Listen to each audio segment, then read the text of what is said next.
Alright, so I'm about to get political, so if you don't want to listen to that, just stop listening now. All good. I get it. Now, I want to preface this by saying that I'm someone who's never worshipped a politician in my life because I, for one, am aware, as I always have been, that they are lying sacks of shit that make empty promises to get votes.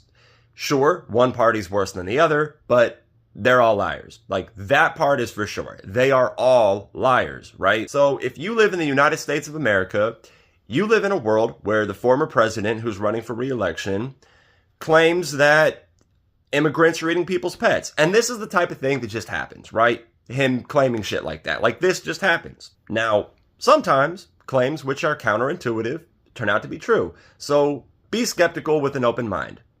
That said, the burden of proof lies on the person making the claim, not the person who doesn't believe the claim. That's just how the burden of proof works in philosophy, right? Now, how high the burden of proof is depends on how counterintuitive the claim is. If you tell me that you have a dog, I'm gonna believe you. You tell me your dog could fly, I say show me the dog. See what I mean? So, if you tell me that there are immigrants in Springfield, I can believe that.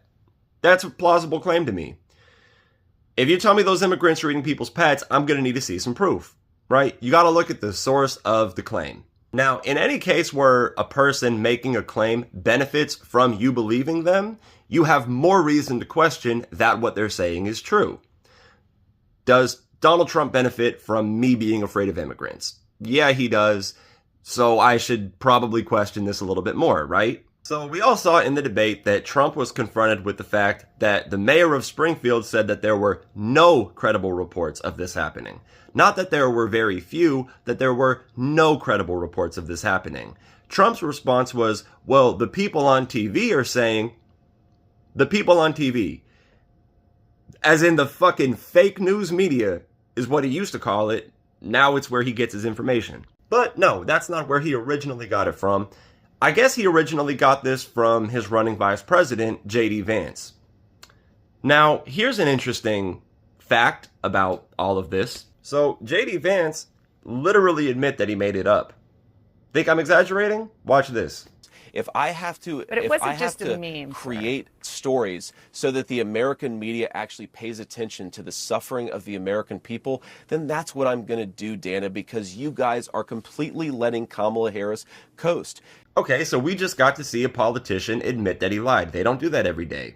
But let me ask you this. Do you think that since he admit that he lied, the people who support him are now going to acknowledge that he's a liar? Seen this movie before. That's not how it ends.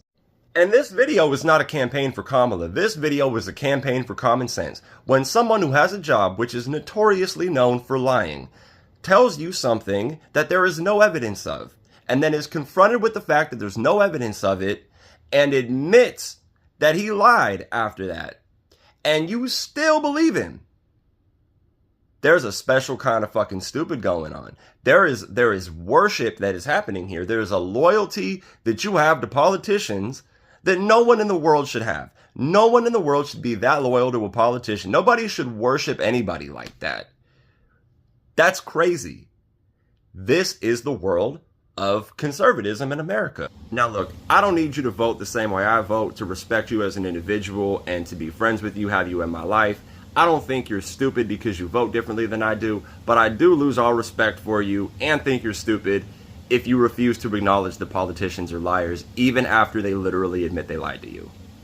That's all.